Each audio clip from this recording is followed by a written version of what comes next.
2020 has been a wild year for all of us, but these are the 15 lessons I've learned that I want to share with you all. What's going on, guys? For those of you who are new here, my name is Kevin Jabal, physician entrepreneur based in Las Vegas and former plastic surgery resident.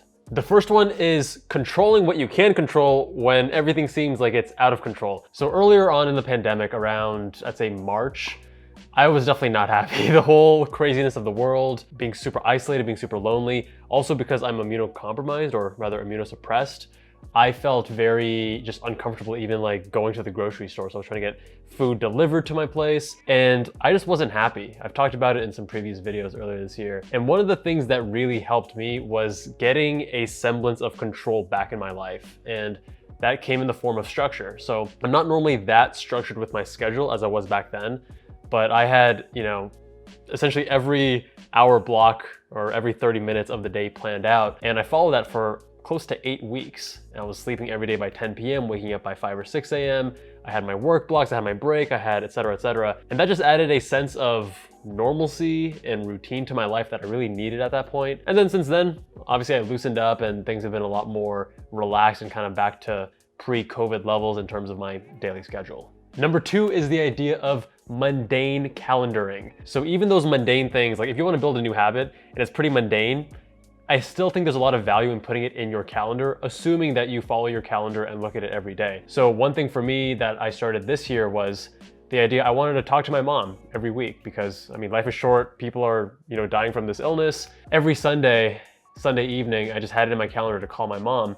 And if I didn't have that there, then I would just miss it. I would go weeks without calling my mom. So adding mundane things. And I do the same thing every week and have it on my calendar to go through my finances every Sunday evening. And it takes no more than 10 minutes, but I go through Mint, which I use for my personal expenses, just tracking those and categorizing those so that at the end of the year, I can look and see how much I spent in each category. I do QuickBooks for tracking all of my business expenses and revenue. And by doing a little bit every week for 5-10 minutes, that saves me so much time at the end of the year rather than consolidating hundreds and thousands of transactions. And the third thing is personal capital, which I use to track my overall bigger financial picture and investments. If you guys want to sign up for any of those, I have links down in the description. Number 3 is Who Not How, which is the central thesis and title of a book by Benjamin Hardy and Dan Sullivan. The whole premise of the book is that when we confront an obstacle or a challenge, we think, how can I do this? How can I overcome? And rather than thinking, who do I need to help me? So what this translates to is essentially that teamwork is dream work. And you can achieve so much more and you can each accomplish so much more together than on your own if you work together. Now I am running 2 YouTube channels, Med School Insiders, Kevin Jabal MD, which each post 1 video per week on average. I have Med School Insiders, the business. That probably takes the most amount of time of anything because it's been growing really quickly this last year. And MEM, which is co-founded by Richard and Lewis. And all of these things have a lot of people involved. My video editor, and she does an awesome job. My animator on Med School Insiders, various people at the Med School Insiders services on the website. And then MEM, obviously, none of these things would be where they are without other people. And what I want to do in 2021 is take this to the next level because there are still so many things. I feel like every day there's so much I need to do because my hand is just in a lot of different jars, if you will. So if you are interested in helping out in 2021 and moving forward, then reach out to me and send me your CV and we'll see if it's a good fit. Number 4 is earning over saving. This is something that I've known for years, but I need to keep reminding myself because I tend to be more frugal than the average person. The idea is that it's harder to save beyond a certain degree, right? If you're already pinching pennies and eating your beans and rice every day, can you really save that much more? So the idea is that if you earned 30% more, but only spent 10% more, you're still gonna come out far ahead, assuming you're investing that 20% difference and not just spending it frivolously. Which brings us to the next point of investing in me. And here's the thing, when we invest in the stock market, on average, you can expect 6 to 7% returns after inflation, et cetera, et cetera. And if you do real estate and you're using leverage and you do a good job and you're okay with the extra time and effort that comes with real estate investing, then you can do better than 7%. But if you invest in yourself, you're not talking about 7% of stocks on average or 20% of real estate, assuming you're really good at that. You're talking orders of magnitude greater return, greater yields on your investment. So I have 3 examples of this. First is I hired a personal trainer or a coach earlier this year during the pandemic. Fitness has historically been a source of frustration at times in my life, because compared to other domains in my life where I feel like I can set a goal or work towards something and see a lot of progress, in fitness, I haven't seen that same level of progress. Now, admittedly, a big part of that is having compassion for myself, because anytime I have an IBD flare, it's, you take 2 steps forward, 2 steps back because you lose all your gains when, anyways. So my coach can't really help with that. That's really on me to experiment and tweak, but he does help me with the schedule and working around any injuries I have and just the accountability. Example 2 is investing in my own business. It's just so ridiculous to say, at least in the video side of things. And the other parts, I think I'm better. So I've been using these 2 super cheap softbox lights from Amazon. It's like 2 for $60. The quality is not that great. I really had no business using them. I even bought them last year, which I shouldn't have. But what got me to realize how ridiculous I was being was seeing some other YouTubers, like 20,000 subscribers, who had really nice equipment, nice light, nice cameras, nice production quality. And here's the thing, you don't need that to get started, but if you're working on a business and things are growing, you should double down on that and accelerate that growth. So at this point, I had like over 800K on Med School Insiders and like 100K on KJMD, and I was like, okay, I should probably get a proper light. So now I have this, which I think has definitely improved the quality. I have a better camera, better lenses, etc. And example 3 are personal self-development courses. So I'm not gonna name the 2 ones that I've done, but both offered a lot of value. Both of them also have things I don't like about them. And I don't think there's any perfect self-development course out there. But each time I do one, I take a lot of valuable lessons.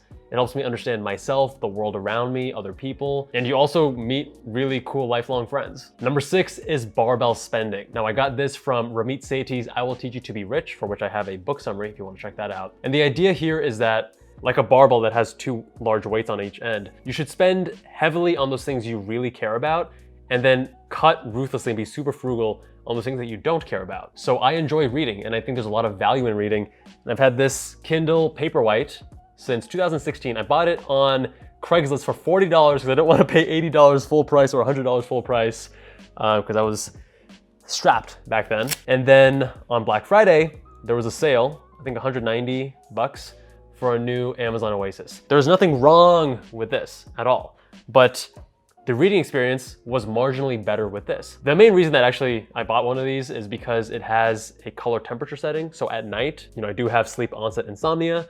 So having the warmer light setting helps with that. And also they have dark mode, which inverts the colors. So did I need it? No, but it made the experience marginally better, and that was worth it for me. And I have a similar rule with buying books on Amazon. So if there's any book that even slightly piques my interest, I will just buy it and send it straight to my Kindle immediately, because it's 10, 12, 15 bucks, and the cost of 10 or $15 is pretty minimal.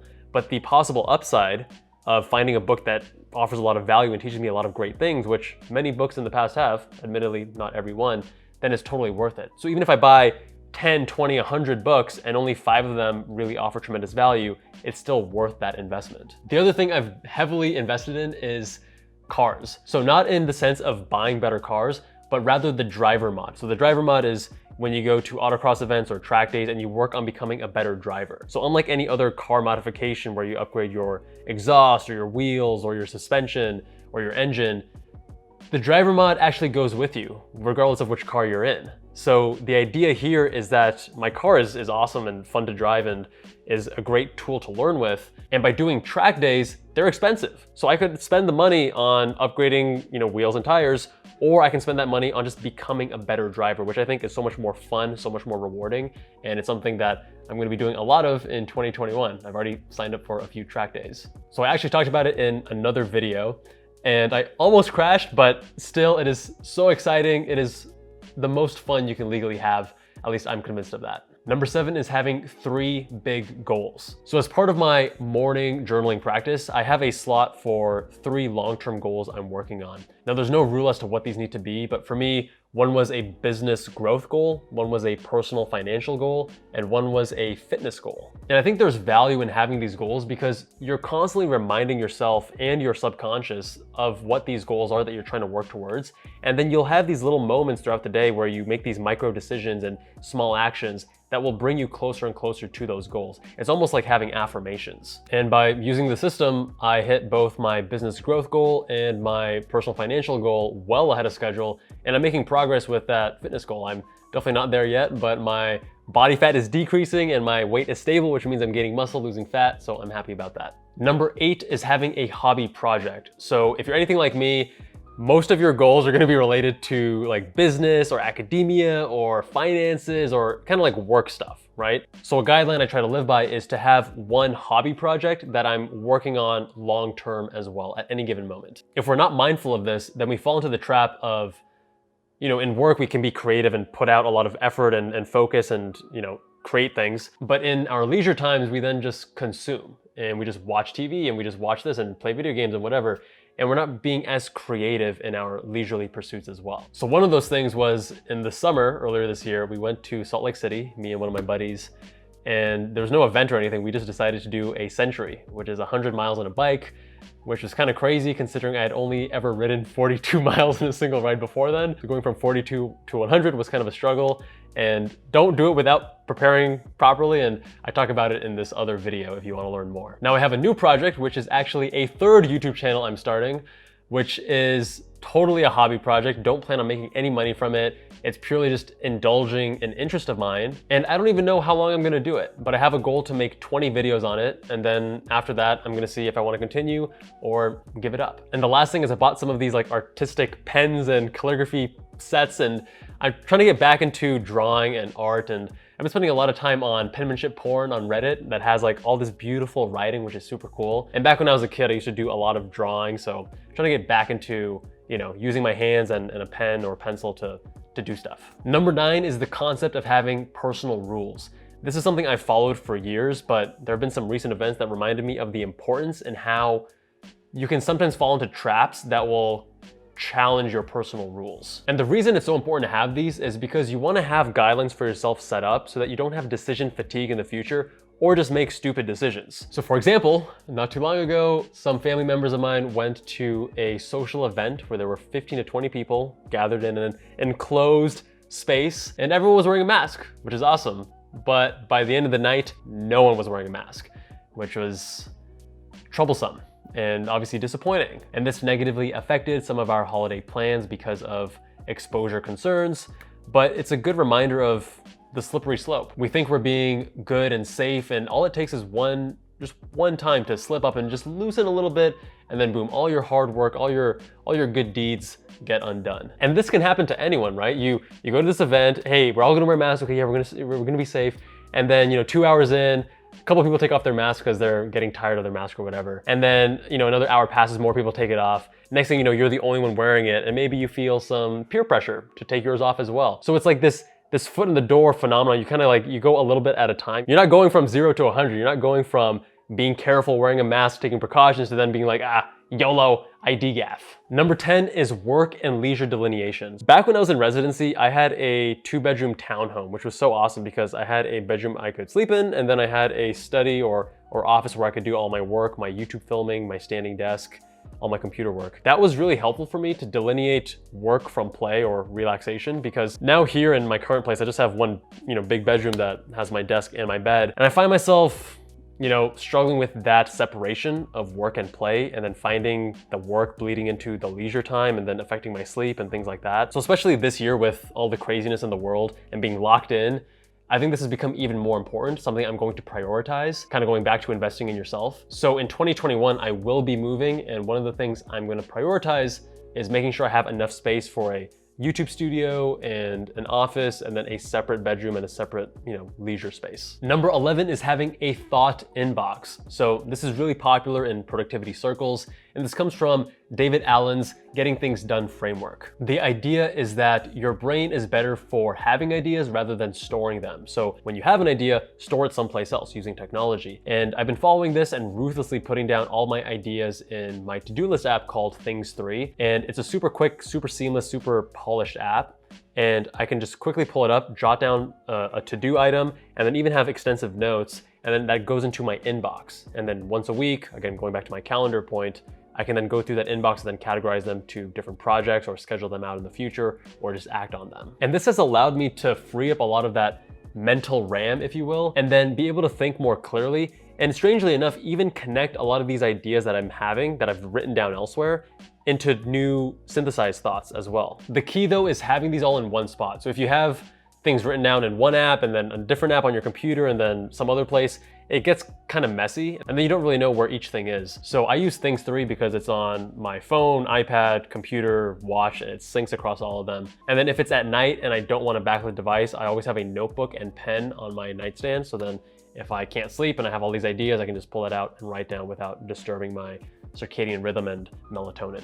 Number 12 is the idea of operator over tool. A lot of people, again, in the productivity world, they are really obsessed about finding the right, perfect tool. But I'd argue that it's much more important how you use the tool. It's more of the operator and the utility you derive from any given tool rather than the actual tool. So it doesn't matter as much if you use Evernote or Notion or Roam or Apple Notes or whatever. It depends on how you use that. And like the previous point, a big part of this is consolidating your apps into just a few. So for example, if you have notes in Notion and Apple Notes and Evernote and all these places, you're not getting the full utility. So what I'm doing now is all my notes go into Notion. All of my task management planning and kind of inbox of ideas goes into Things 3, Google Calendar for all my calendaring. And the one thing that I'm trying to work on now is getting Apple Notes consolidated with Notion. The issue is that Notion isn't always as quick and seamless as Apple Notes, but that's something I think I have a fix for that I will show you guys later. Number 13 is trying before deciding on something. So I've talked about this in the past, how I didn't like the idea of the Apple Watch because for me, the phone represents distraction and I want to move it away from myself when I'm trying to get work done. And then the Apple Watch is essentially a miniature iPhone on your wrist all the time. You can't escape it. I had already created a judgment about it. And I bought an Apple Watch Series 4 in the past and I returned it for that exact reason. But now I bought a Series 6 and it is way better than I thought. So I've disabled all notifications except for calendar events, and look, all of the distractions are essentially gone. It tracks my heart rate continuously and syncs all the data seamlessly to Apple Health, whereas my Withings watch uses the HealthMate app and heart rate did not sync into HealthKit. Other things did, but not heart rate. But there's so much added functionality with this watch. So I can actually look at my to-do list and add to-do list items with my voice. I can talk to Siri, I can control my music or podcasts, even if my phone's in my pocket, just from here. And the other thing that's really cool is there are all these apps for dictating notes. So you can talk to Things 3 if you want that inbox, or if you want a longer form piece, you can use something like Bear or Drafts, where you can just talk to your Apple Watch and then everything becomes this beautiful piece of text that you can edit later. Number 14 is the importance of body metrics. With current technology, it's becoming easier and easier to track various things in your body, and it's becoming seamless to do so. So rather than in the past where you had to get on a scale and then write it down in your app, or use a body fat caliper and then take 5 measurements and then write those down, the millimeters, and then calculate your body fat percentage, nowadays you can use various pieces of technology in just seconds and then it automatically syncs to your phone. So I use the Oura Ring for sleep and HRV tracking just for my overall readiness. I use the Apple Watch for daily activity and heart rate. I use the Withings Body Plus scale for my body weight and body fat percentage. And I use Levels for continuous glucose monitoring. This is the most exciting new wearable. It's actually creating a new category of wearables called biowearables. And it's just so cool. I can't give it justice here, but check out these videos I have about Levels. I actually spoke with Dr. Casey Means. That video came out not too long ago, and there's more to come. Super cool technology that I think a lot of you guys will really enjoy. And you may wonder, how do these help? So with HRV and readiness scores, I'm able to gauge the intensity of my workouts. If my HRV is out of whack or my rest hasn't been really great recently, then I'm not gonna push it 10/10 and go to 190 beats per minute when I'm cycling up some, Red Rock, which has this crazy incline. I'm gonna go a little bit slower instead. I can also reflect over longer periods of time on my diet and exercise habits over a month or two, and I can see what's the trend in my body weight and body fat percentage, and do I need to adjust things? And the final point, number 15, is to leverage leverage. The idea is that in modern day, there are two things that have tremendous leverage: code and media. So with code, you put in the work up front, you build a program or some software online that people can then access, and there's no additional cost of replication. So whether 10 people or 10,000 people use MEM, it doesn't really influence, like maybe we have slightly increased server costs, which are minimal, but it doesn't really increase the amount of work we have to do. I mean, sure, there's more support, but that's something that we could outsource in the future. Same thing with media. The amount of work it takes for me to create this video, whether 1 person or 1 million people are watching, doesn't actually change. And as your audience grows and scales, you can then leverage this to other forms of income and growing your business, whether that's sponsorship, most commonly, or having your own merch or selling your own courses. Now, when you combine the two and you have Med School Insiders for the media, you have MEM for the actual code,